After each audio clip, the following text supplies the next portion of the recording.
आणि यानंतर कोकणामध्ये पावसाची स्थिती काय आहे जाणून घेऊयात। बातमी आहे रायगडमधून। रायगड जिल्ह्यामध्ये सध्या मुसळधार पाऊस कोसळतोय आणि या मुसळधार पावसामुळे मुंबई गोवा महामार्गावरती 4 तासांपासून वाहतूक ठप्प झाली आहे। मुंबई गोवा महामार्गावरती सुकेळी खिंडीमध्ये जिंदाल कंपनीजवळ कंबरभर पाणी साचल्यामुळे हजारो वाहनं ही दोन्ही दिशेने अडकून पडलेली आहेत, तर दोन्ही दिशेकडे वाहनांच्या 5 ते 6 किलोमीटरपर्यंत रांगा लागलेल्या आहेत।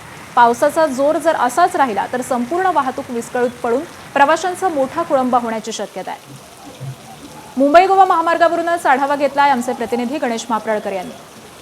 रायगडमध्ये सध्या मुसळधार पाऊस कोसळतोय आणि या मुसळधार पावसाचा फटका मुंबई गोवा महामार्गाला बसलाय। कारण मुंबई गोवा महामार्गावरच्या नागोठणे जवळ असणाऱ्या जिंदाल कंपनी जवळ साधारणतः कमरेभर पाणी साचलंय आणि एकूण 4 तासांपासून वाहतूक आहे ती मुंबई गोवा महामार्गाची ठप्प पडली आहे। आपण बघितलं तर या मुसळधार पावसामुळे वाहतुकीवर परिणाम झालाय आणि वाहतुकीत अडकलेले प्रवासी पावसामध्ये या भरलेल्या पाण्याचा आनंद घेताना पाहायला मिळतात। एकंदरीत आपण बघितलं तर कोकणाकडून मुंबईकडच्या दिशेने जाणाऱ्या अनेक मार्गिकेवर आपण बघितलं तर जवळजवळ हजारो वाहनं आहेत ती अडकून पडलेली पाहायला मिळतात। सकाळपासून 4 तास ही वाहनं आहेत ती या महामार्गावर आहेत ती उभी आहेत आणि त्यामुळे आपण बघितलं तर सध्या पावसाचा जोर आहे तो रायगड जिल्ह्यात वाढलाय। रायगड जिल्ह्यातल्या अनेक नद्यांनी धोका पातळी ओलांडली आहे आणि त्यामुळे मुंबई गोवा महामार्गाला देखील या पाण्याचा आहे तो फटका बसलाय। एकंदरीत आपण बघितलं तर मुंबई गोवा महामार्गावरच्या नागोठणे जवळ सकाळपासून ठप्प पडलेल्या वाहतुकीचा जो परिणाम आहे तो सध्या प्रवाशांना बसतोय आणि त्यामुळे 4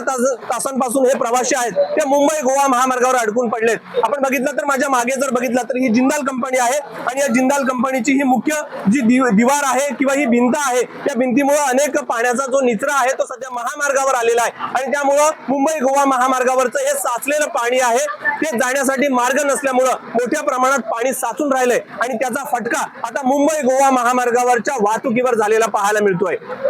गणेश मापराळकर, एबीपी माझा, रायगड। एबीपी माझा, उघडा डोळे बघा नीट।